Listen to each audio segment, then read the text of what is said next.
Aí, agora sim, estamos lá. Boa tarde! E aí, gente, como é que vamos? Tudo bom? E aí, boa tarde, boa tarde, boa tarde para todos. Como é que nós vamos nessa tarde meio quente, né? E assim, dá aquela vontadinha de estar fazendo algumas coisas fora de casa. Talvez uma piscininha, quem sabe, né, gente? Mas não tem jeito, então a gente fica dentro de casa. Ê! Tá quente, aqui tá meio quente, eu tô achando. Tá frio aí?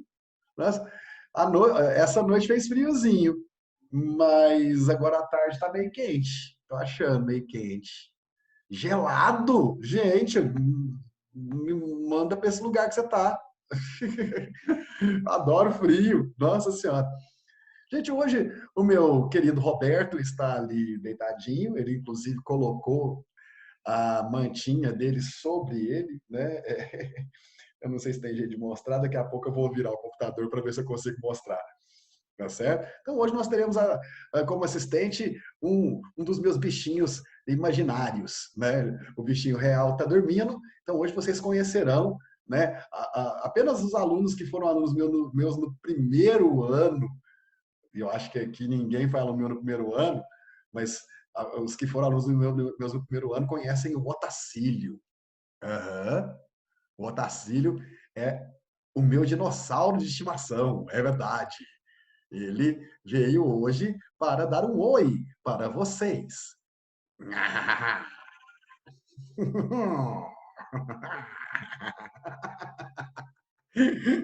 Oi, gente.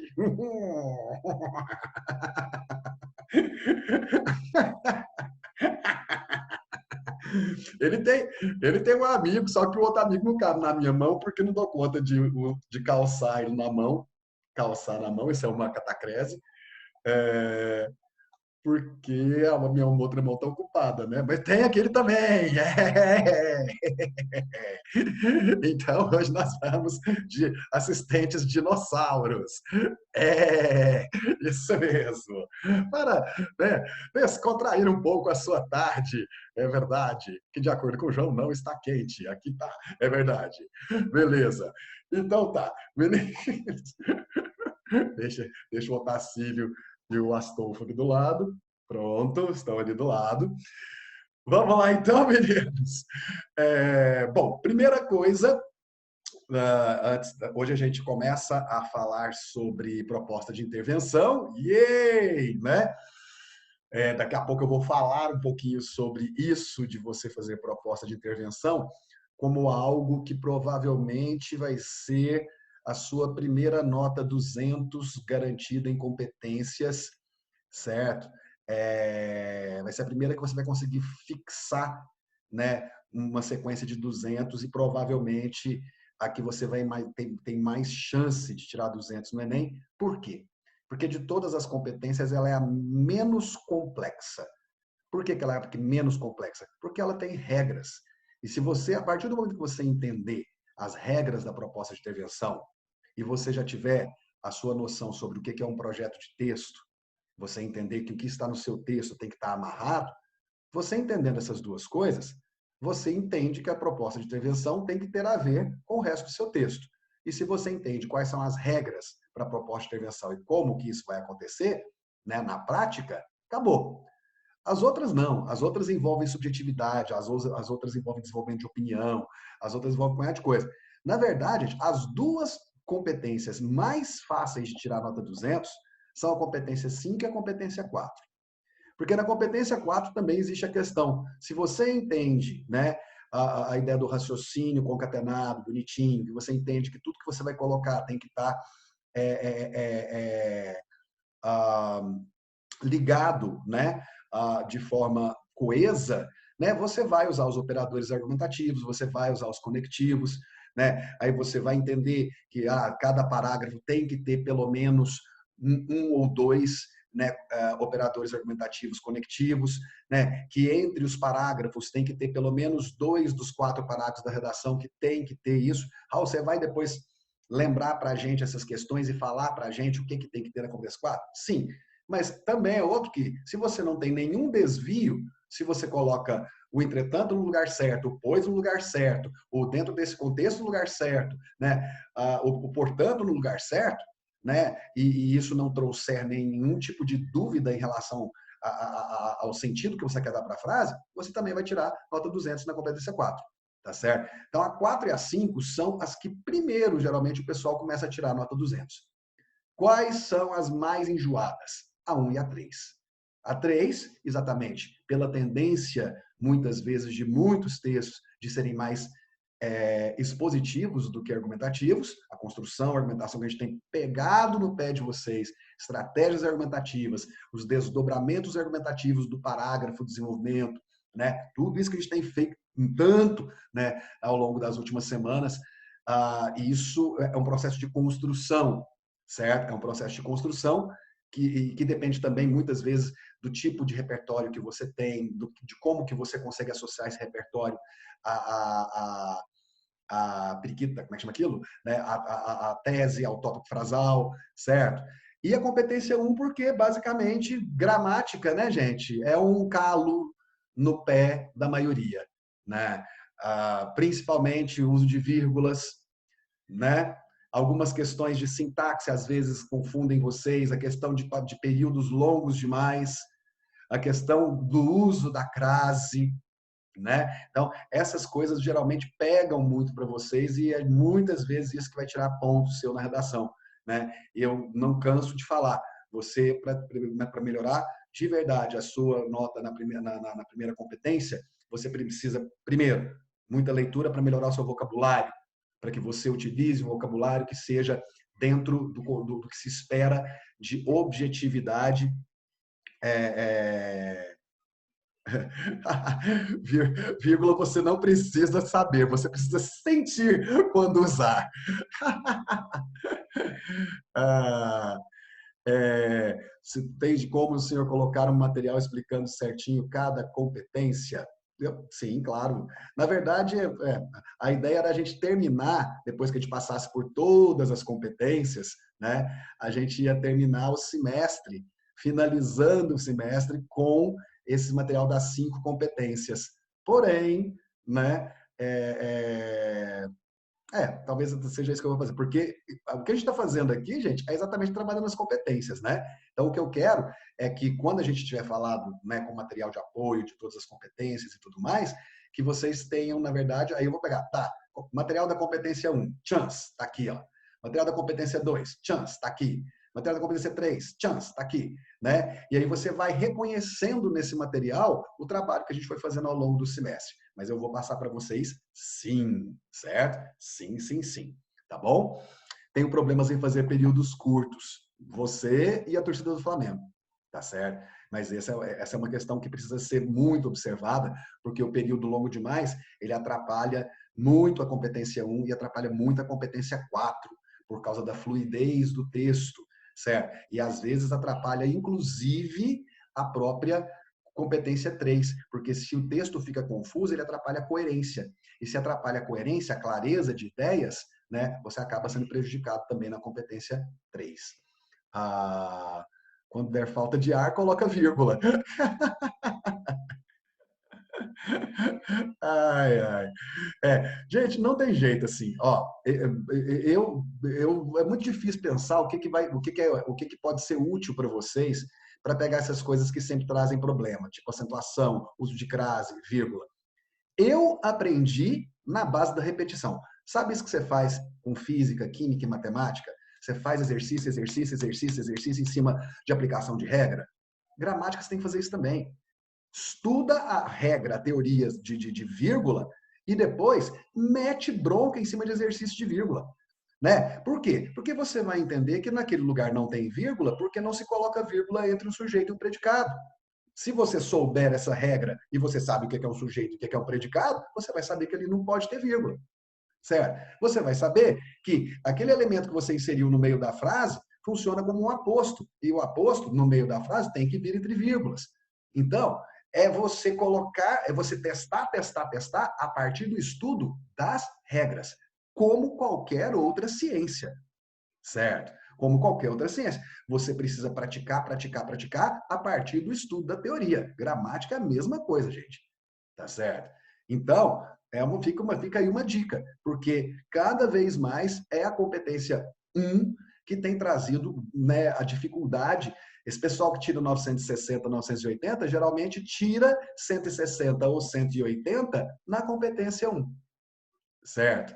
Então, isso é uma coisa que a gente precisa tentar mudar, mas isso não é uma coisa que eu tenha como fazer o que eu faço. Estratégias argumentativas para você, não tem como, certo? Vou passar aqui as regras agora da competência 5. Não, isso depende do seu estudo, porque você precisa aprender as regras, certo? Você precisa aprender. Então, quer dizer, aí é uma coisa que você precisa realmente, né? Eu falei que até eu sei a torcida do Flamengo, e aí o João disse que, curiosamente, ele é torcedor do Flamengo. É, tá vendo como a torcida do Flamengo tá com dificuldade em vírgula? Ah, ah, curiosamente, cidadã. Ok, beleza. Então, tá, meus queridos. Então, né, fiz esse panoraminha básico aí para vocês. E aí eu quero, então, comentar agora duas coisas, né? Muita gente na semana passada tinha me falado que não tinha recebido nenhuma redação. Essa semana já mudou de figura, não mudou? Né? Porque eu falei para você, foi atrás, muita gente. A Ariana deu uma adiantada boa, né? Já corrigiu a redação de muita gente, já corrigiu 2 ou 3 temas de muitos aí, certo? Então, quer dizer, agora a gente está começando a pegar o ritmo que precisa. Eu preciso saber se, deixa eu ver aqui o nome do aluno, porque aconteceu um probleminha com uma redação. O Pedro Henrique Gonçalves está aí? Se estiver, fale oi ou no chat. Pedro Henrique Gonçalves. Não está? Alguém conhece o Pedro Henrique Gonçalves? Se manifeste, por favor. Ninguém conhece o Pedro Henrique Gonçalves, gente? Tá, beleza. Não, é porque a redação dele sobre idosos não está abrindo. Precisava que ele mandasse novamente. A mãe dele conhece. Estou? Você tá? Tá aí, Pedro? É você, Pedro. Vai lá. Pedro, a Ariana não conseguiu abrir a sua redação sobre idosos. Eu vou dar uma olhadinha, mas parece que o formato que você mandou não estava. Deu algum problema, certo? Eu vou ver como é que eu faço, porque de repente eu vou ver se eu printo a sua redação, se eu consigo, vou ver o que eu consigo fazer, porque se não tiver jeito, depois você printa a sua redação, manda para o Cebolinha, certo? Que eu falo para o Cebolinha mandar para a Ariana corrigir, porque pela plataforma essa redação sua não conseguiu corrigir, não conseguiu abrir, tá bom? Beleza? Tá? Beleza. Então tá. Chance. Então vamos lá, meus queridos, né? Espero que. Pois é, ó, o João tá falando para você colocar em PDF, tá certo? Se houver a possibilidade, então você coloca ela em PDF, tá bom? Ou manda para o Cebolinha, que eu peço para ele mandar para a corretora, tá bom? Beleza. Gente, na verdade, eu acho tão maravilhoso quando vocês conseguem mandar em Word. Nossa, é um sossego tão bom. Mas PDF tá bom também, não tô reclamando não. Tá? Mas é que o Word é tão mais fácil de trabalhar para fazer correção de texto. Mas enfim, mas PDF vale, tá? Tá valendo. Então, meninos, olha só. Então, né? E aí eu gostaria, né, de conclamar, né, os alunos que não estavam fazendo a redação. Não, mas tanto faz, Vitória. Não precisa mudar, não. Não precisa mudar, não, tá? É, o, o, o, o periquito, como é que chama aquilo? Né? Então tem gente que assim, as redações não estão voltando, eu não vou fazer as redações, não. Não é mais verdade. E se não é mais verdade, então agora você, por favor, faça todas as redações, tá certo? Você ia entregar hoje uma redação que era a redação do simulado, é isso? Fala para mim sim ou não aí. Sim. Sim, ok, obrigado. Beleza, obrigado. Hoje, né, essa semana, eu estou dando uma pausa nas propostas de redação para que os corretores consigam atualizar as correções, tá certo? Então, hoje eu não vou passar proposta de redação para que os corretores consigam zerar todas as redações. Na semana que vem, a gente retoma, né, porque eu não quero que fique acumulado. Né? E aí é bom para dar um fôlego para o pessoal que está fazendo redação toda semana também, né? E para o pessoal que não está com fôlego, pegar esse fôlego a partir de agora e começar a fazer todas a partir da próxima proposta, tá certo? Porque senão vai ficar muita coisa ainda acumulada, e agora que a Ariana está conseguindo pegar ritmo, eu não quero que fique nada para trás, tá certo? Então, eu vou dar uma semana para ela, né, corrigir o máximo que ela puder, para que na semana que vem você tenha muitos textos seus já corrigidos, para que você possa fazer a redação seguinte. Tudo bem? Beleza? Você já entregou uma hoje, que é a do simulado, né? Então, a gente está com um fluxo bacana de redação, não tem problema isso aí para a gente. E o bom é que vai dar para eu me dedicar exclusivamente, praticamente, né? Na hora que eu começar a fazer a parte mais teórica, vai dar para eu dar uma adiantada boa em propostas de intervenção, né? Inclusive dando exemplos e tudo mais. Meninos, então, diante disso aí, eu quero também fazer a dica da semana, né? A dica da semana, semana passada eu falei para vocês de 2 documentários, né? Não, do documentário, de um filme, falei de um livro, né? E hoje eu quero fazer nessas épocas em que as pessoas estão com muito tempo, né? Eu não estou com tanto tempo, não, porque gente, o Roberto está sonhando e está gemendo ali, gente, tadinho. Vai lá. Eu vi fratura, eu vi fratura.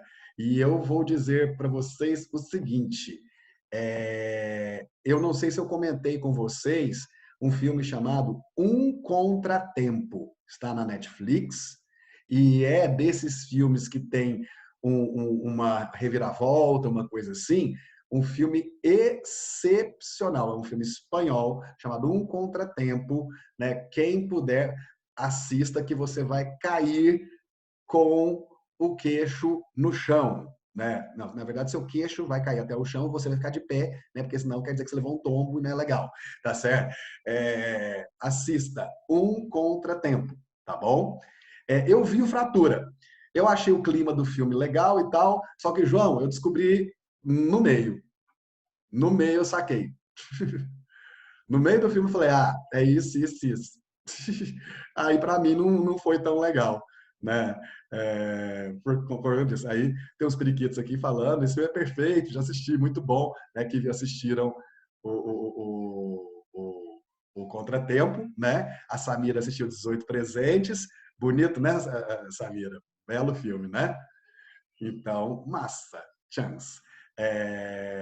Então, quer dizer, essas dicas são bacanas, né, gente? Porque trazem aí uma possibilidade de, além de entretenimento, a questão do repertório sociocultural que você vai acumulando aí. Então, falando em repertório sociocultural, estava falando dessa coisa do tempo que o pessoal está tendo mais agora, né? E o povo está tentando substituir um pouco, né, em algumas das redes sociais, até no Facebook, que é uma rede social que vocês hoje, mais jovens, pouco utilizam, a maioria de vocês pouco utiliza, mas o Facebook estava muito chato, porque o Facebook era só coisa de política e de, sabe, de detonação, aí aquela polarização, aquela chatice. E aí, né, uma galera começou a se mobilizar para dar dicas de filmes, de livros, de álbuns, né, favoritos e tudo mais. E né, me chamaram para fazer. Pois é. Aí o Twitter tá assim agora, né? Pois é, o Twitter que era tão divertido, tá virando um poço de polarização também bem complicado, né? Eu tenho uma conta antiga do Twitter, eu tinha largado ela há muito tempo atrás, e aí meus amigos todos têm Twitter, vou voltar para a conta. Aí eu cheguei lá, tá esse poço de politicagem, eu falei, deixa quieto, sabe? Então, eu tô, o Twitter perdeu toda a graça. Exatamente, virou isso, né? É, então, a politização e a polarização das redes sociais, num momento que a gente está precisando até das redes sociais para se reconectar com as pessoas, para se manter conectado às pessoas, e elas virarem, né, continuarem sendo ou piorarem questões de polarização, de discussão e tudo mais, isso é muito desgastante, já não está fácil, ainda vai ficar procurando coisa para se desgastar mais, então, né, é complicado isso. Inclusive, né, um dos próximos temas nossos tem a ver exatamente com isso, do papel das redes sociais na sociedade contemporânea em momentos como esse. Um tema aqui, um tema interessante para a redação, a cultura do cancelamento imposta no Twitter. Essa questão da cultura do cancelamento é um tema interessante, sim, porque é muito contemporâneo, certo? Já preparou o Bauman, né? O Bauman cabe aqui sim, é verdade. Tá? Então podem esperar. Provavelmente eu vou colocar a questão da cultura do cancelamento, a Aline comentou, né? Como um dos textos motivadores, né, de um tema que fale sobre essa questão das redes sociais na contemporaneidade, certo? Que é um dos... como tema, talvez seja restrito demais, mas como uma das facetas dessa relação com as redes sociais na contemporaneidade, é um exemplo interessante, bem interessante, né? Porque ele é muito ele é muito ilustrativo de como as redes sociais têm sido verdadeiros juízes da sociedade, né? E dos indivíduos. Tá certo? Então tá. Beleza. Então, né? Dentro das dicas da semana e falando que eu tenho tentado fazer, né, as minhas redes sociais ficarem mais leves, me chamaram para um desafio, né, de colocar os meus 7 livros favoritos, né, 7 dos meus livros favoritos, né, aquela coisa de postar uma imagem por dia, né, tá lá. Então eu vou compartilhar com vocês aqui rapidamente, né, esses 7 livros. Quem quiser, essa aula está sendo gravada, depois se você quiser retomar, você retoma, se você quiser tirar foto da tela, né, você que sabe. Muitos desses livros aqui vocês já conhecem, talvez já tenham lido alguns deles, certo? Mas eu quero fazer um pequeno comentário sobre cada um, apenas para poder mostrar, né, onde que você poderia utilizar, né, esse repertório, tá certo? Então, deixa eu compartilhar a tela. Chance.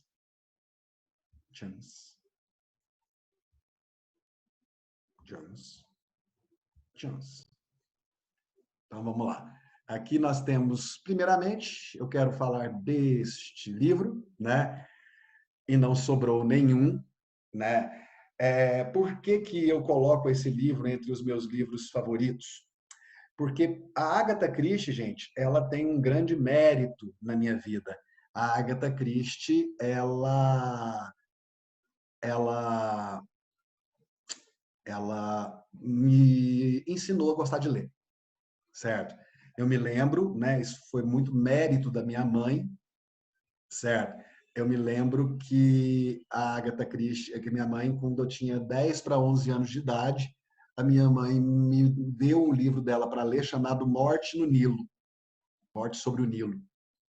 E eu fiquei completamente extasiado com esse livro e aí eu comecei a ler os livros da Agatha Christie todos quando eu tinha tipo 11 para 12 anos de idade. Eu já era um consumidor bastante assíduo de Turma da Mônica, né? Eu acho, inclusive, uma coisa que eu acho que é importante salientar, o Maurício de Souza, para mim, ele é o maior gênio brasileiro, eu acho ele sensacional, né? O que ele fez por gerações e gerações e continua fazendo até hoje é brilhante, certo?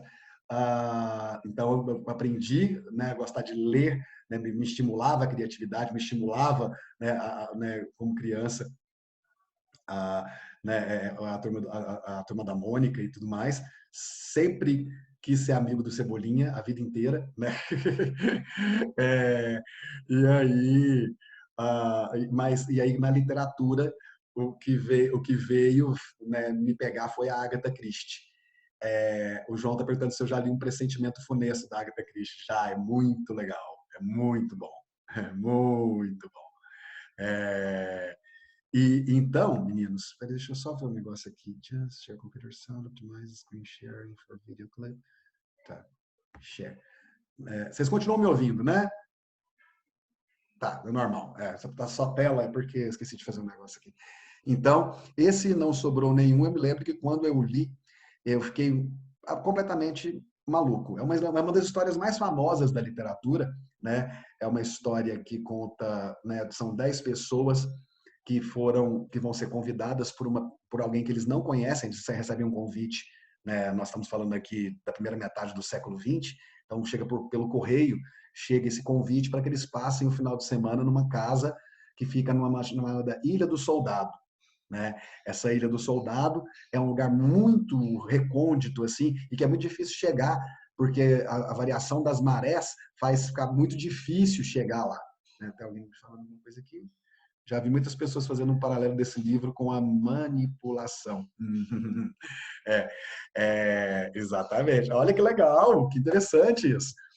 E, e aí o que acontece no livro, basicamente, essas 10 pessoas, elas não se conhecem e ninguém conhece o Priquito que os convidou. Todas as indicações do senhor eu vejo e procuro ler. Fico ansioso para que... Ah, obrigado, meu amor. Ah, não! Que delícia! Fico feliz. É esse tipo de coisa que me motiva a dar essas indicações para vocês. Ah, que legal. Vai lá. É, Então, e aí esses 10 desconhecidos chegam até essa casa e lá está um mordomo e está a mulher do mordomo, que é a cozinheira, certo? E ninguém conhece o dono da casa, um cara chamado U.N. Owen, certo? Que assinou como U.N. Owen. E, a partir de um determinado momento, esse U.N. Owen não aparece, certo? E depois do jantar, um som começa a reverberar na casa e eles descobrem, né? Esse som começa a falar que cada um deles está ali naquele final de semana para pagarem por crimes que eles cometeram e dos quais eles saíram sem punição. E aí eles estão ali para pagar por esses crimes. E na mesa de jantar, na sala de jantar, tem em cima de uma cômoda, né, 10 estatuazinhas, que no original eram 10 negrinhos, né, porque esses livros chamavam o caso dos 10 negrinhos. Só que aí o pessoal começou a ter problema com a palavra negrinhos, e aí virou o caso, né, aí virou, e não sobrou nenhum. Né? É, e em todos os quartos, na parede, tem, né, um poeminha, que é o poema dos 10 soldadinhos. Um soldadinho eram 10 soldadinhos, um deles foi passear, quebrou a cabeça, e aí eram 9 soldadinhos. E aí vai até ficar só, né, não acabar todos. E, né, vão começar a acontecer o quê? Depois dessa voz falando, né, vão começar, essa voz vai, depois que esse decreto, tá? Pode me deixar como anfitrião, beleza. É, ele vai, né, e aí essas pessoas vão começar a morrer de forma parecida com o que o poeminha está falando. E a cada pessoa que morre, uma figurinha, um soldadinho, um negrinho desaparece dos 10 negrinhos, das 10 figurinhas que estavam lá na cômoda da mesa de jantar. Velho, você fica absolutamente...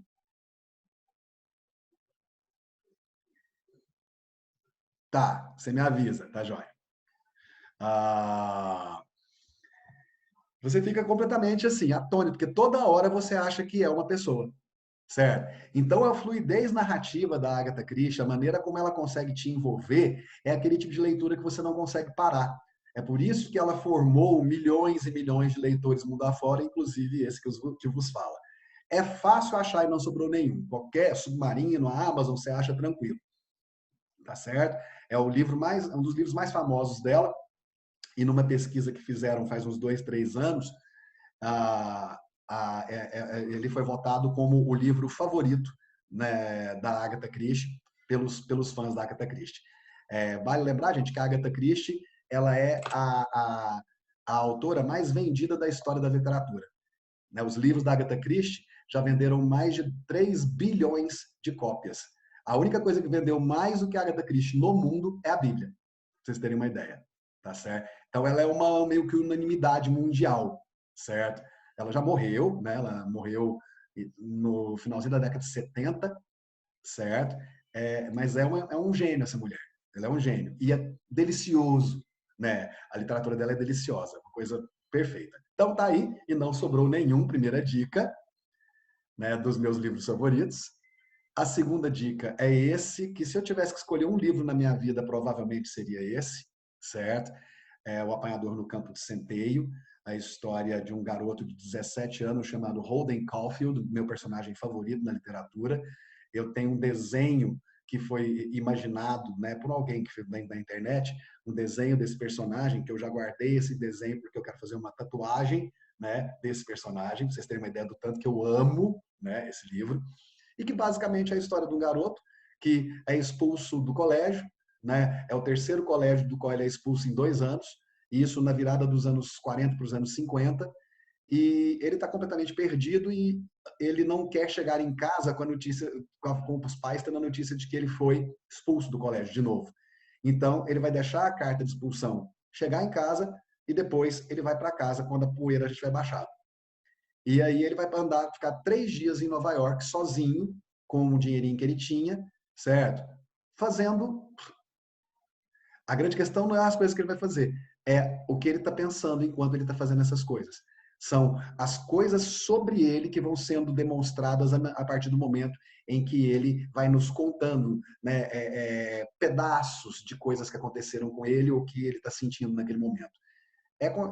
Considerado um dos maiores livros do século XX, né? É o meu livro favorito, eu sou apaixonado por esse livro. Todo ano eu passo ele para os meus alunos do segundo ano e a resposta é inacreditável, assim. Tem aluno que vai aluno meu 5, 6, 7, 10 anos atrás, que fala assim, Raul, eu nunca esqueci o Apanhador no Campo de Centeio. Eu nunca consegui vender esse livro, né? Eu nunca consegui me desfazer dele, porque toda vez que eu olho para ele, me dá vontade de reler, me dá vontade de chorar daquela aula que você deu dele, tal, não sei o quê, papapá. Obra-prima, lindo, maravilhoso, O Apanhador no Campo de Centeio. Tá certo? Alguém aqui, por acaso, leu esse livro comigo? Alguém aqui falou meu no segundo ano? Acho que não, né? Chance, vai lá. O Idiota, do Dostoiévski. Dostoiévski é um dos maiores escritores de todos os tempos, né, gente? E ele tem dois outros livros muito famosos, um se chama Os Irmãos Karamazov e um outro que é famosíssimo, chamado Crime e Castigo, certo? Crime e Castigo é considerado um dos livros mais importantes de todos os tempos e é uma grande obra, mas eu gosto mais do Idiota. O Idiota é a história desse cara, né, do príncipe Minsk, um mais legal que o outro. Ai, vou ter que ler e comprar todos. Uhul! É verdade. Vai lá. E que é um sujeito bom e puro e inocente numa sociedade em que ninguém é mais assim. Ele tem o coração puro, os sentimentos dele pela amada dele, a Anastácia, são puros, certo? Só que o mundo perdeu essa pureza e ele vai sofrer as consequências de ser esse idiota nesse mundo em que não há lugar para idiotas, né? O idiota no sentido aqui de quê? De puro de coração, de bom. Né? Ai, Raul, que coisa triste. Oh! Sim, é muito triste. Mas diz muito a respeito do mundo da época e do mundo de hoje, né, gente?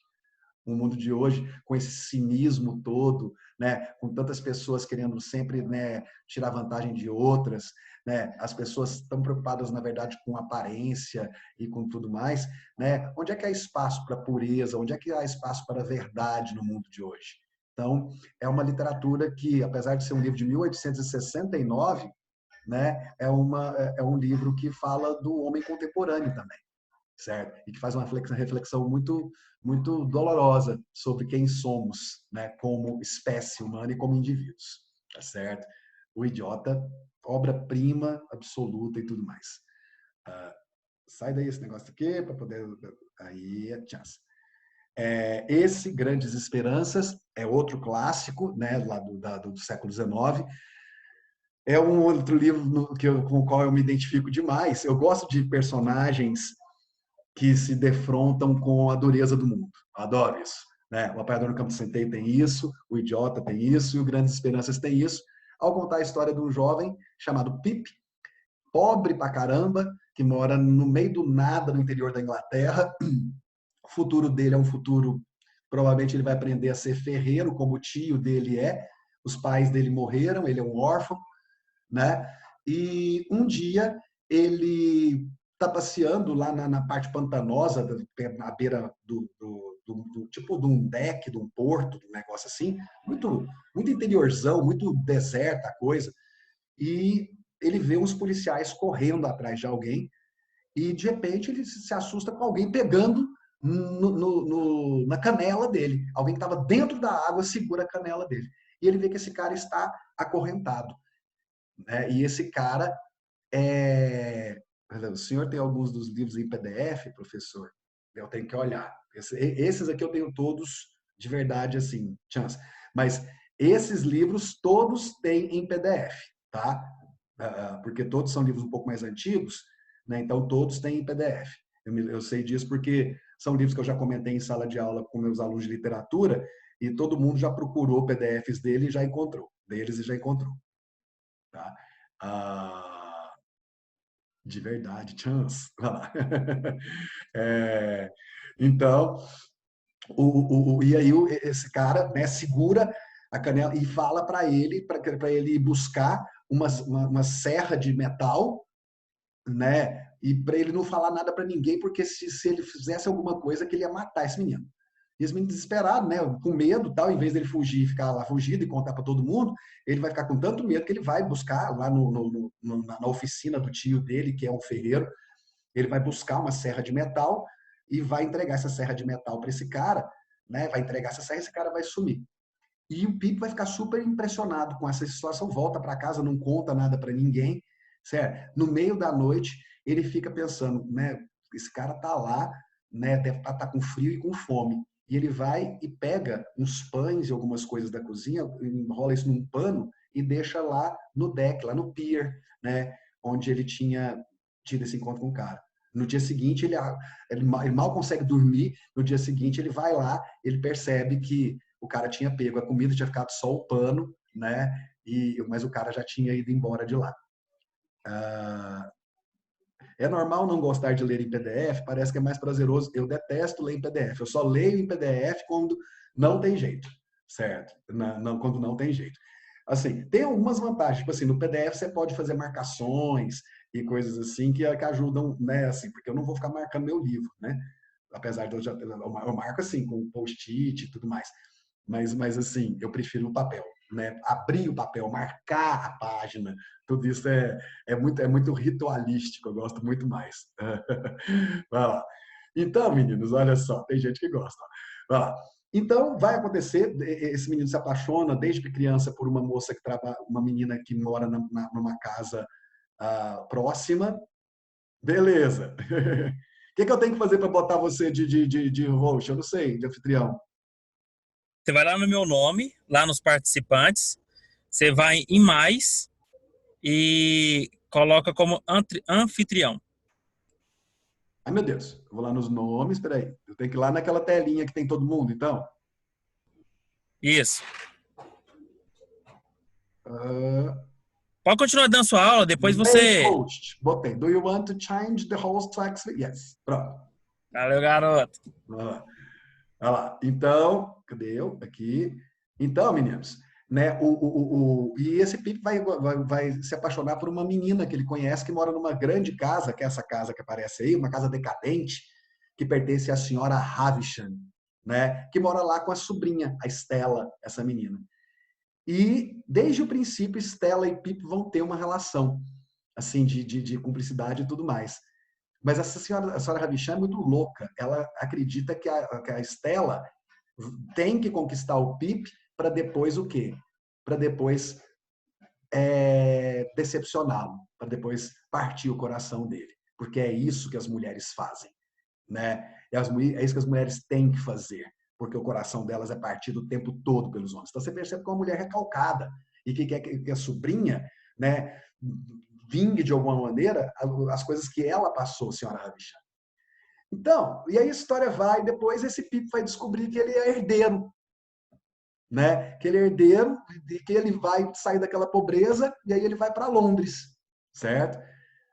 É uma longa história, mas assim, é uma aula de literatura, né? E sabe aqueles novelões de época, né? Em que você vai acontecendo várias coisas e você vai se apaixonando pelos personagens e que de repente vem aquela surpresa e você fala, putz, tá certo? Obra-prima, Grandes Esperanças, de Charles Dickens. Tá certo? Uma Casa no Fim do Mundo, de todos os livros que eu coloquei como meus favoritos, esse é o mais recente. Ele foi escrito nos anos 90, certo?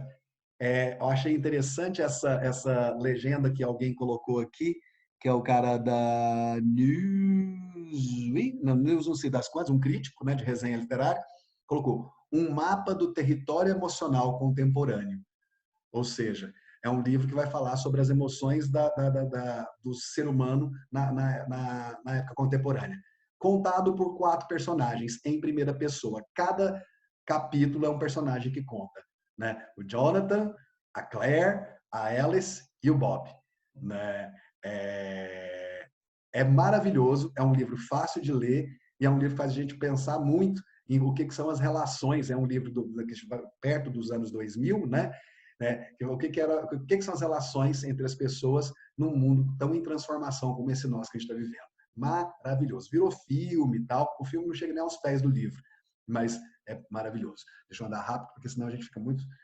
Feliz Ano Velho, esse é um clássico que provavelmente muitos dos pais de vocês devem ter lido, é um livro da década de 80, certo?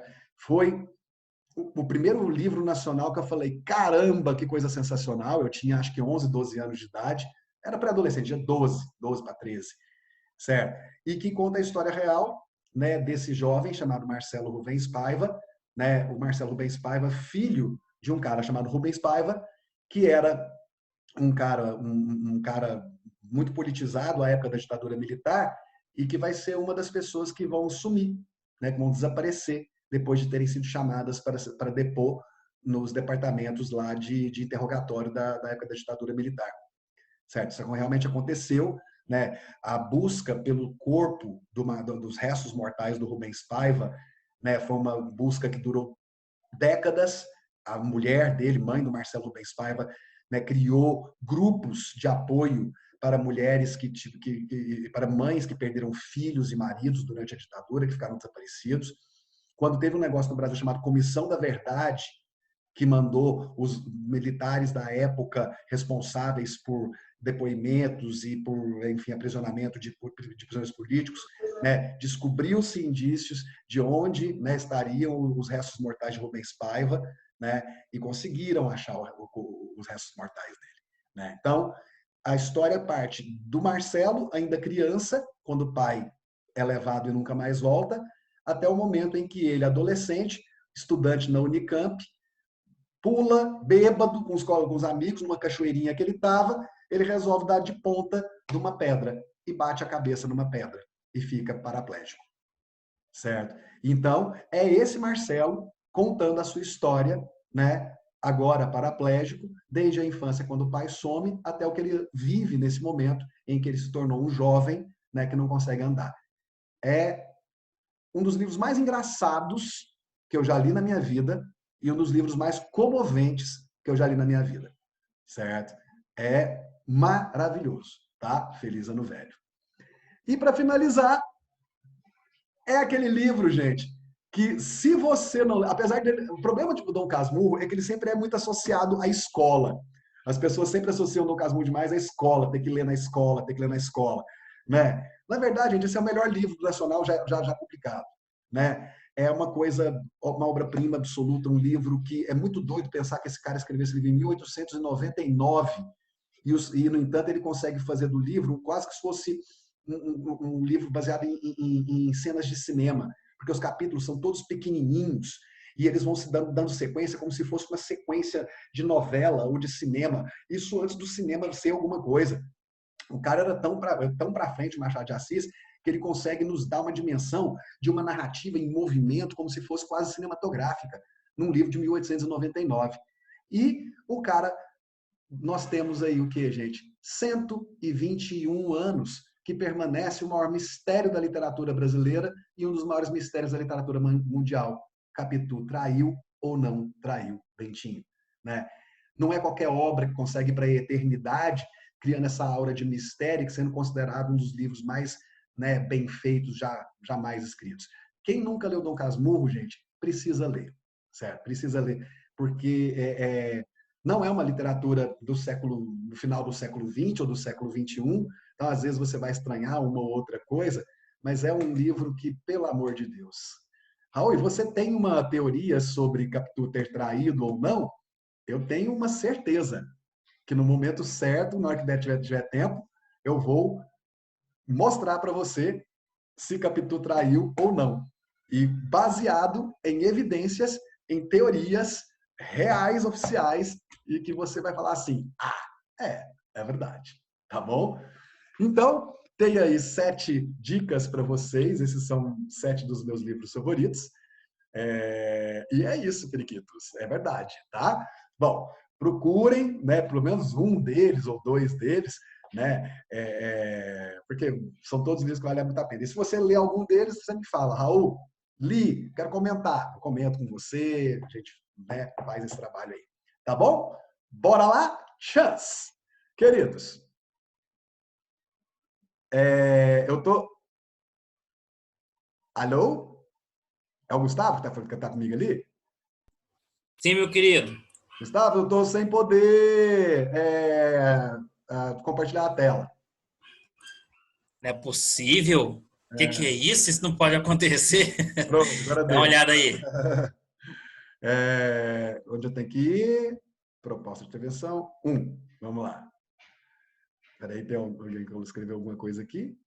Professor, já reenviei minha redação. Está como entregue com atraso. Tá certo. Eu vou mandar isso para. Vou olhar lá na hora que acabar a aula e aí eu já aviso para a Ariana. Beleza? Sim, senhor. Valeu. Então vamos lá, meus queridos. A competência 5, né? Ela é a competência da nossa querida proposta de intervenção, né, gente? Aqui, nesse material, eu fiz o seguinte. Eu peguei o que a cartilha do Enem fala sobre a competência 5, misturei com coisas que eu mesmo escrevi para vocês, para detalhar algumas coisas, para exemplificar algumas coisas, e trouxe alguns exemplos relacionados a redações que tiraram nota 1000 e que, portanto, tiraram nota 200 na competência 5, para que você possa ter isso ilustrado, tá certo? Então, vamos lá. Por exemplo, alguém tinha falado sobre os materiais de cada uma das competências. Esse material eu já vou mandar para vocês hoje. Material relativo à competência 5, tá certo? Vai lá. Então, nós temos elaborar proposta de intervenção para o problema abordado respeitando os direitos humanos. Um adendo. Aqueles materiais de estratégias argumentativas, gente, o 1 e o 2, eles são relativos à competência 3, tá certo? Aquele material que eu passei dos operadores argumentativos são relativos à competência 4, tá? Então, todos esses materiais são relativos às competências do Enem, tá certo? Aquele primeiro de repertório sociocultural é relativo à competência 2, tá? O que eu vou fazer depois é fazer um materialzinho com todas as competências, e aí você vai fazer o quê? Isso aqui é aquilo que o Raul deu. Isso aqui é aquilo que o Raul deu. Tá certo? Beleza? Então, vai lá. Competência 5. Então, elaborar a proposta de intervenção para o problema abordado, respeitando os direitos humanos. Gente, bom, primeira coisa que você precisa entender. A questão dos direitos humanos na redação do Enem, você sabe que até 2017, se você desrespeitasse os direitos humanos na redação, você zerava a redação, ela era anulada. Por quê? Porque o que a redação do Enem pretende, gente? A redação do Enem pretende verificar se você é uma pessoa que tem aquelas características que eu tinha comentado com vocês nas nossas primeiras aulas do ano. Sensibilidade social, senso de cidadania, empatia, né? Ou seja, são características que se esperam de alguém que não fira os direitos humanos. Então, pela natureza da redação do Enem, desrespeitar os direitos humanos era, na concepção da banca do INEP, né, uma forma de você desrespeitar tudo o que representa a redação do Enem. E por isso você zerava a redação. Só que dentro desse movimento, né, conservador que nós vivemos nos últimos anos, e nessa época particularmente o MBL, né, que hoje renega até a alma, né, enfim, as coisas que antes defendia, o MBL entrou com um pedido junto ao Supremo Tribunal Federal, né, dizendo que essa medida do INEP era uma medida que desrespeitava a liberdade de expressão. Certo? Na verdade, se você está desrespeitando os direitos humanos, você está desrespeitar os direitos humanos, você, muitas vezes, pode implicar em você estar estabelecendo ali um discurso de ódio, um discurso preconceituoso. Né? E discurso de ódio, discurso preconceituoso, não tem, né, constitucionalmente base como considerado liberdade de expressão. Tá certo? Mas, né, a Carmen Lúcia, né, ministra do Supremo Tribunal, à época, achou que era muito radical você zerar a redação do menino e falou, então, deu ganho de causa para o MBL e falou para o INEP que eles tinham que criar algum tipo de punição, mas que não zerasse a redação. Então, qual foi a punição que o INEP colocou a partir de 2018? A partir de 2018, você desrespeitar os direitos humanos não zera a sua redação, mas você zera a competência 5, que é exatamente essa da proposta de redação, na qual você não pode desrespeitar os direitos humanos. Tá certo? Então, você perde o quê? 200 pontos na redação, caso você desrespeite os direitos humanos. Você fala, melhor do que zerar a redação. É melhor do que zerar a redação, sem dúvida alguma.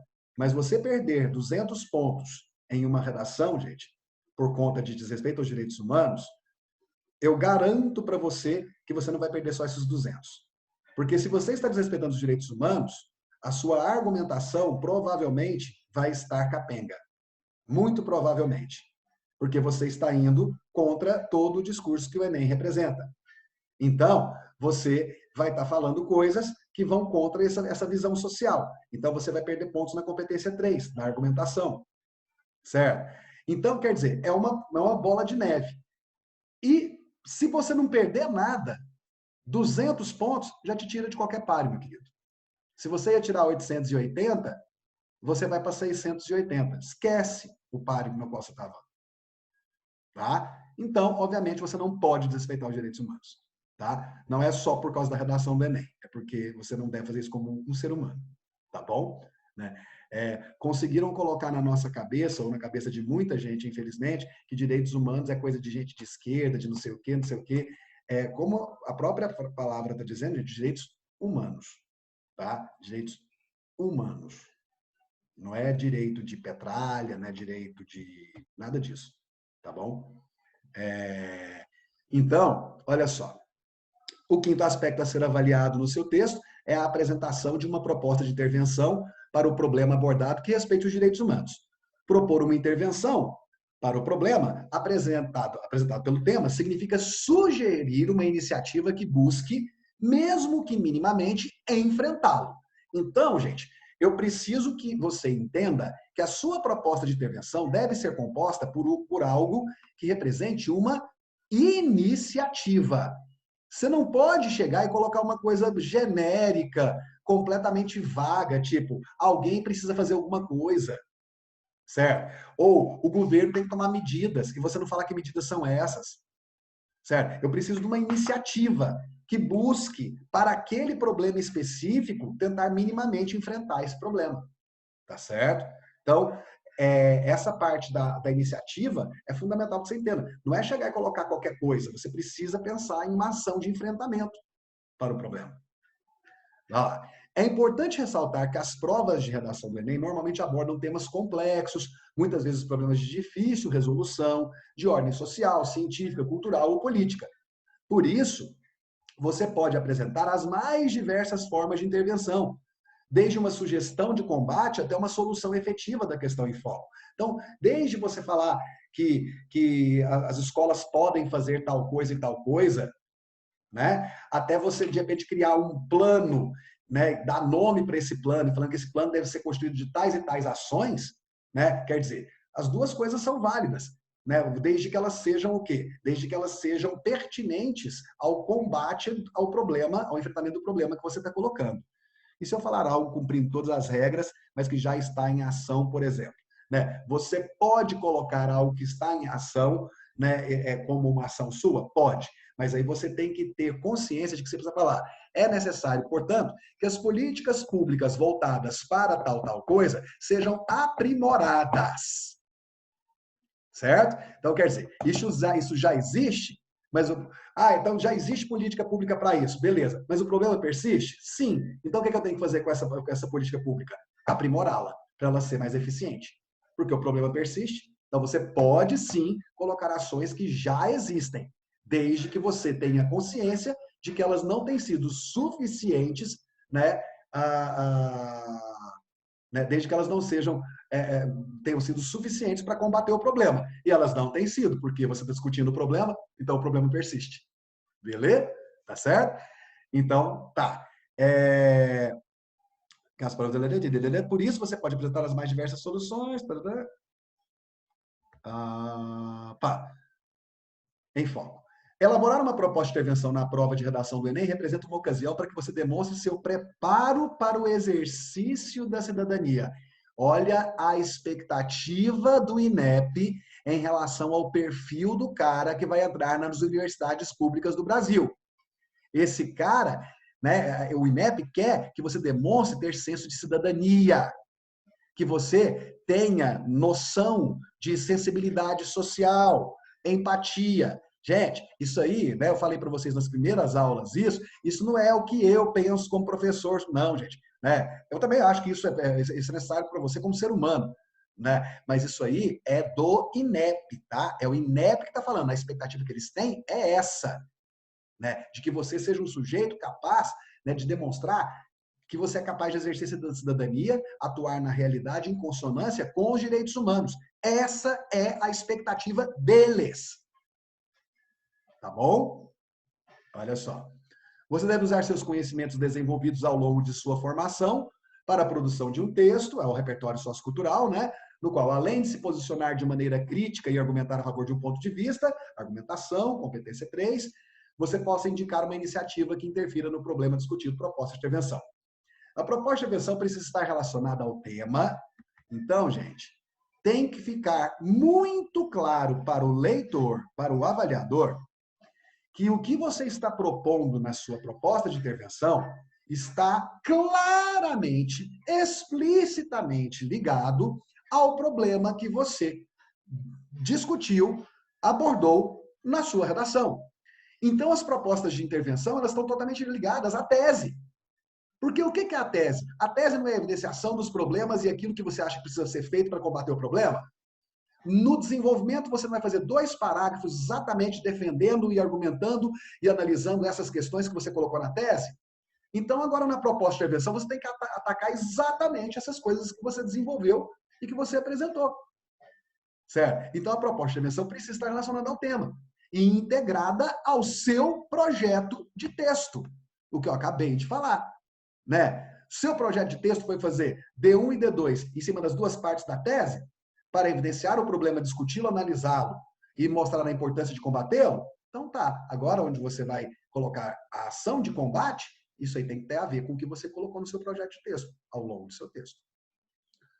Considerando o seu planejamento de escrita, que é avaliado na competência 3, né? Projeto de texto, unidade do texto, né? O desenvolvimento argumentativo, tendo a ver com a tese, aquilo que a gente discutiu nas aulas anteriores, tá certo?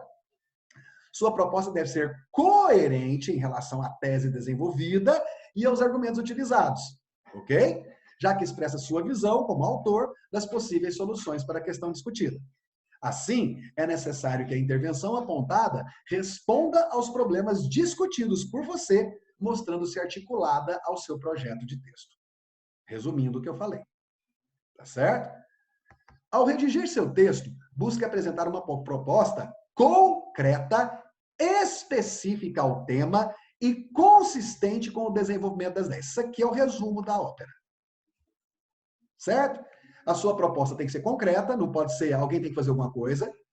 Ela tem que ser específica para o tema, certo? Ou seja, tem que ter a ver com o problema discutido. E ela tem que ser consistente com o desenvolvimento das suas ideias. Ou seja, tem que ter a ver com os problemas que você desenvolveu ao longo do seu projeto de texto. Para construir uma proposta muito bem elaborada, você deve não apenas propor uma ação interventiva, mas também o ator social competente para executá-la de acordo com o âmbito da ação escolhida, se é individual, se é familiar, se é comunitário, social, político, governamental, mundial, né? Quem é responsável? Quem tem competência, né, para assumir isso como agente, né, essa ação que você vai propor? Além disso, você deve determinar o meio de execução da ação e o seu efeito ou finalidade, bem como algum outro detalhamento. Então, ao elaborar sua proposta, procure responder as seguintes perguntas. O que é possível apresentar como proposta de intervenção para o problema? Isso é a ação. Quem deve executá-la? O agente. Como viabilizar essa proposta? Qual é o meio pelo qual essa ação se concretizará? Qual é o efeito que ela pode alcançar? Qual é a finalidade dessa ação? Qual é o efeito esperado? Certo? Que outra informação pode ser acrescentada para detalhar a proposta? Detalhamento. O que é o detalhamento, gente? Detalhamento é qualquer informação extra que você dê para qualquer um dos 4 elementos essenciais da proposta de intervenção. Certo? Se você fala que, para tanto, é necessário que o Ministério da Educação, agente, vírgula, responsável pela implementação das políticas públicas relacionadas à área, vírgula. O que você fez aqui? Um detalhamento sobre o agente. Você está colocando uma informação a mais sobre o agente. Isso é detalhamento do agente. Raul, o detalhamento ele pode acontecer em qualquer um dos 4 elementos fundamentais da proposta de intervenção? Sim. E eu tenho que detalhar pelo menos um. Pelo menos um. Tá certo? Tá? Então, vamos lá. Então, o que é a proposta de intervenção nota 200? A proposta de intervenção nota 200 é aquela que conta com uma ação concreta, coerente com o tema e com o seu texto, com os problemas que você discutiu, mas não é de conhecimento público a função de um órgão federal?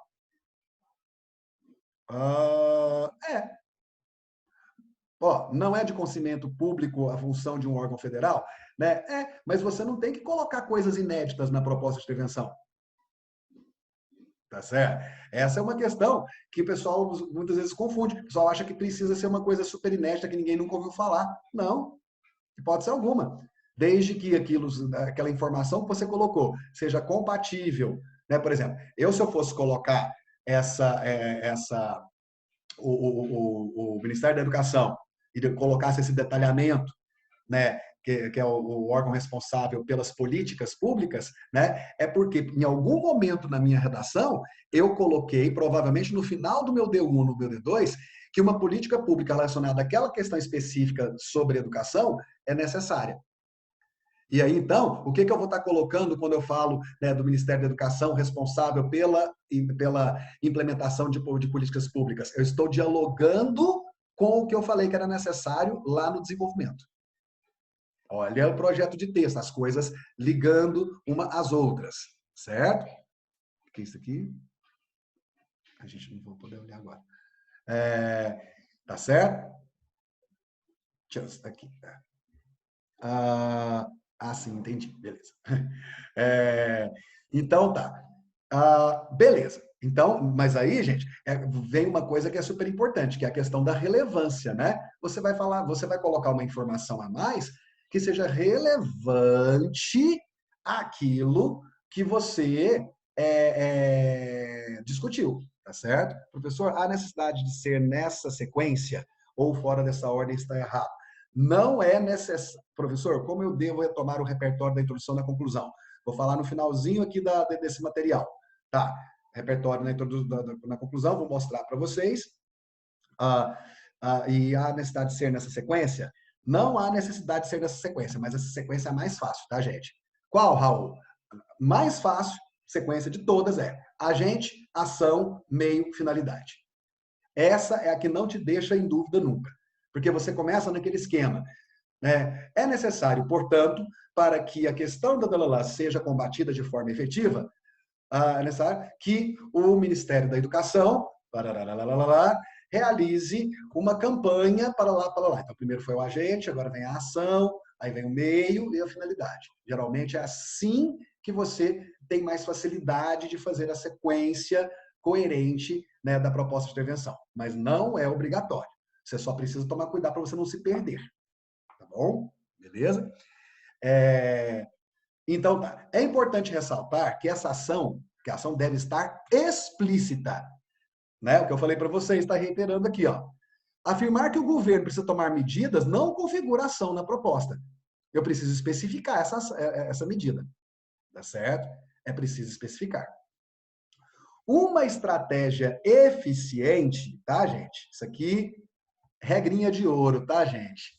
Uma estratégia eficiente para deixar os elementos essenciais da proposta de intervenção evidentes, especialmente o meio e a finalidade, é iniciar cada uma dessas partes com expressões como por meio de, através de, né, para evidenciar o meio, e a fim de, com o objetivo de, com o fito de, com o fito de, com a intenção de, com o objetivo de, certo? Porque se você inicia, né, o meio e a finalidade com essas expressões, você vai deixar evidente na sua proposta que o que vem ali é o meio e que o que vem ali é a finalidade. Fica mais fácil para você deixar clara, né, deixar claras essas partes que são essenciais da proposta de intervenção e fica mais fácil também para o corretor identificá-las. Então, essa é uma regrinha de ouro, tá, gente? Uma dica muito importante. Comece principalmente, né, o meio e a finalidade, porque porque isso ajuda você a diferenciar o meio da ação, tá? E aí você colocou o agente, aí você coloca a ação, e logo depois você coloca por meio, eu sei que aquele é o meio pelo qual a ação vai se dar. E isso não vai me confundir como sendo parte da ação, e sim me dá clareza de que você está colocando agora o meio. Tá? Então, essa dica aqui é preciosa, tá bom? E aí vem, qualquer informação mais específica sobre qualquer um dos elementos integrantes da proposta de intervenção pode ser considerada como detalhamento, né? Aí, ó. Assim, se o participante indica o Ministério da Educação como agente da proposta e em seguida acrescenta a informação responsável pela condução das políticas públicas relacionadas à área, tal adendo, né, tal informação a mais, funciona como detalhamento, como eu tinha comentado anteriormente com vocês. Tá certo? Então, vamos lá. A questão da proposta de intervenção e os direitos humanos. A prova de redação do Enem sempre assinalou a necessidade de o participante respeitar os direitos humanos. E essa determinação está na matriz de referência da redação do Enem, tá? Faz parte da matriz de referência. Conforme a matriz, as redações que apresentarem proposta de intervenção que desrespeitem os direitos humanos serão penalizadas na competência 5, certo? Serão penalizadas onde? Na competência 5. De que forma? Tirando 0 na competência 5.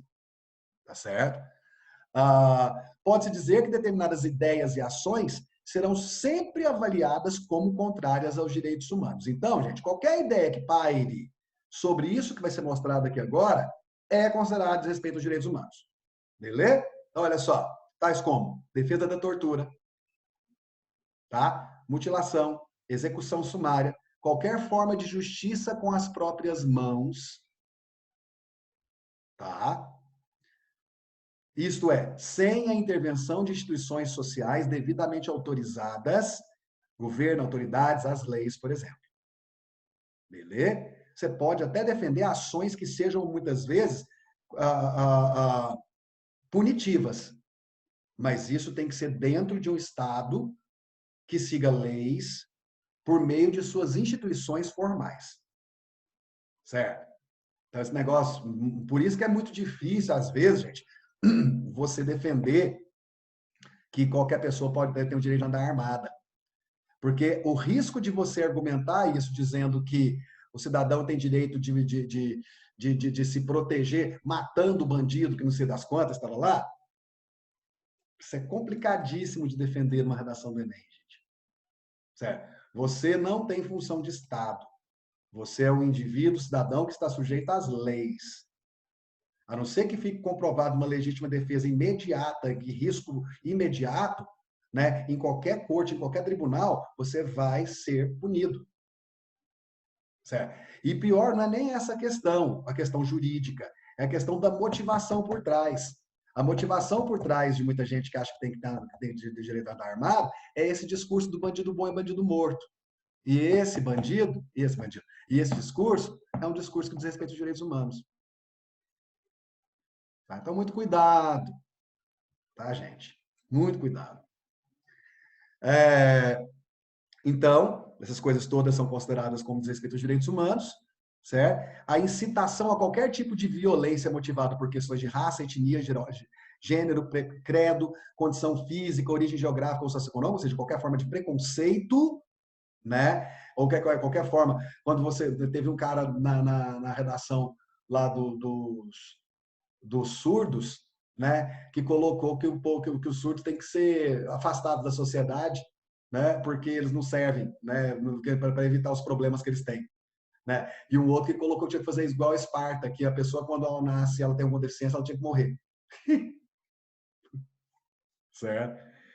É, explicitação de qualquer forma de discurso de ódio, bandido bom e bandido morto está aí, tá? Voltado contra grupos sociais específicos. Para avaliação das redações, são considerados os seguintes princípios norteadores dos direitos humanos. Aí vai falar artigo 3º da resolução, do direito, das diretrizes nacionais, né, para a educação e direitos humanos. Então, você tem, gente, né, uma legislação, né, uma normatização que rege isso aqui. Tá? Isso não é do nada, tá bom? E quais são essas normas? Dignidade humana, igualdade de direitos, reconhecimento e valorização das diversidades, das diferenças e diversidades, laicidade do Estado, cuidado para não meter Deus no meio dos problemas sociais, tá? Democracia na educação, transversalidade, vivência e globalidade, ou seja, convivência, no sentido amplo da palavra, e sustentabilidade socioambiental. Cuidado, você chegar e falar assim, o Brasil não tem que ficar preocupado com florestas, porque todos os países desenvolvidos acabaram com todas as florestas para se tornarem ricos. Você vai perder 200 pontos. Você está falando que é para acabar com a floresta, tá? É que esse negócio aqui escureceu.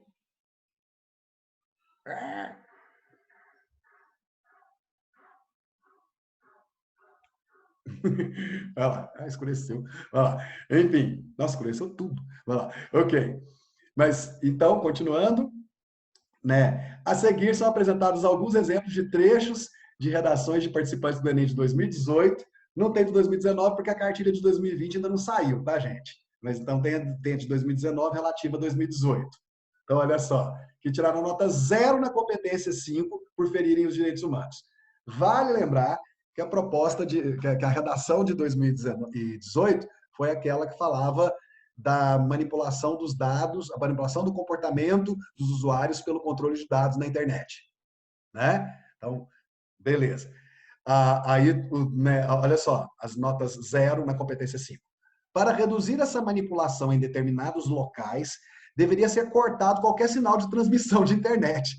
Assim, reduziria a influência de certos dados no comportamento desses usuários. Poxa, velho, a galera já não tem muitas vezes a condição socioeconômica de ter acesso à inclusão digital. Aí tá falando para cortar tudo, certo? Então isso aqui é muito mal pensado, tá certo? Para prevenir o cidadão de tal erro, meu Deus, você tá de zoeira, não é possível. É possível, tá, gente? Isso aqui é tudo retirado do Enem, tá? Tudo do Enem, isso aqui. Olha isso. Para prevenir o cidadão de tal erro, as publicações, reportagens, notícias devem-se fiscalizar antes da publicação. Isso é cerceamento de liberdade de imprensa. Isso aí é ditadura que faz. E caso haja intervenção na notícia verdadeira ou censuras em ideias realistas, olha só, gente, como uma coisa puxa a outra, né? Esse pensamento besta desse sujeito, né, ainda vem acompanhado de uma dificuldade muito grande de se expressar. O que ele está colocando? Intervenção na notícia verdadeiras ou censuras em ideias realistas? O que ele está falando? O que é ideia realista? Ideia realista é fato real? Isso aqui é um erro na competência 1. Está usando expressões que não querem dizer aquilo que ele está tentando dizer. Porque a seleção de vocabulário é péssima. Tá certo? O publicador deve ser punido com 1 ano de cárcere privado, sem ter direito a se comunicar com nada ou com ninguém através da internet.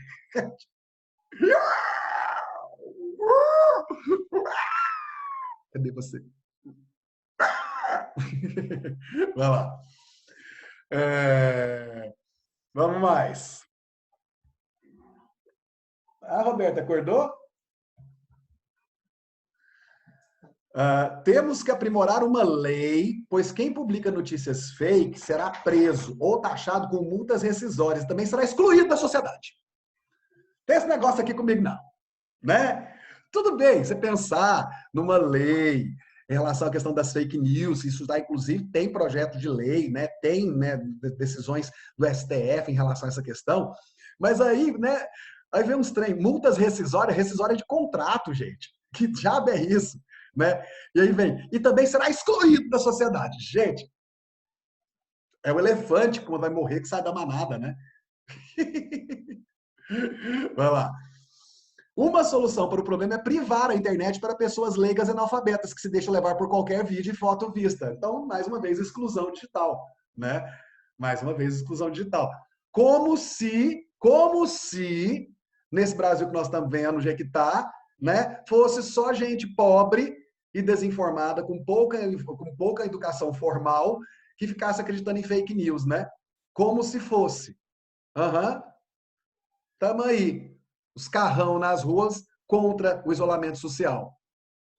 Vai lá. No Brasil, as leis são frágeis, deveriam ser mais rigorosas, punir pessoas que fazem mal para outras pessoas. Quando digo punir, quero dizer deixá-lo preso, sem direitos. Olha o discurso de ódio aí, ó, gente. É esse discurso do bandido bom e bandido morto. Ah, a gente gasta não sei o quê com preso, com presidiário, não sei o quê, não tem que ter direito, não, o cara tá preso. Esses discursinhos, gente, que ganharam espaço no Brasil ultimamente, é tudo na lata de lixo no Enem. Tá? É tudo na lata de lixo no Enem. Tem que falar aqui. Não é possível? É possível, infelizmente é. E em primeira pessoa ainda, né? Pois é. Né? Quando digo punir. Beleza? Meninos, então, na próxima aula, eu vou mostrar para vocês exemplos de propostas de intervenção que alcançaram nota 200 na competência 5, e a gente vai ver como que essas propostas de intervenção conseguiram atender a isso aqui, fugindo dos direitos, do desrespeito aos direitos humanos e conseguindo contemplar, né, os 4 elementos de forma coerente com a discussão e o detalhamento necessário. Tá certo? Deixa eu stop share. Eu tô escuríssimo aqui, peraí. Nossa.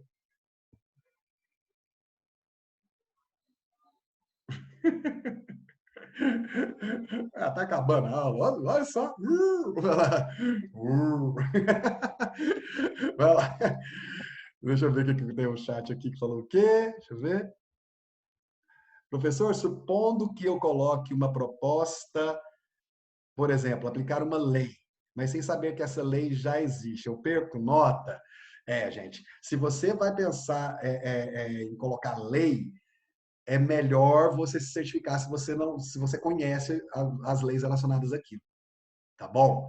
Porque uma coisa é você falar de aprimorar alguma lei, tá? Outra coisa é você... Mas, gente do céu, que luz estranha é essa?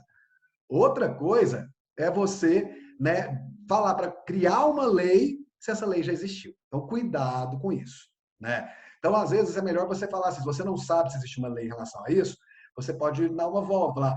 É necessário, portanto, que o Poder Legislativo aprimore as leis relacionadas ao problema, né? Porque aí você não está nem dizendo que essas leis existem, nem que elas não existem. Tá certo? Meus queridos, foi um prazer novamente, como sempre tá certo? Liga o microfone para dar tchau para mim. Tchau, Raul. Tchau, Tchau, Raul. Raul. Abração. Até a próxima. E é isso. Semana que vem, então, a gente continua a proposta de intervenção e aí tem proposta nova para vocês. Beleza? Tchau, tchau. Abração para vocês. Bye!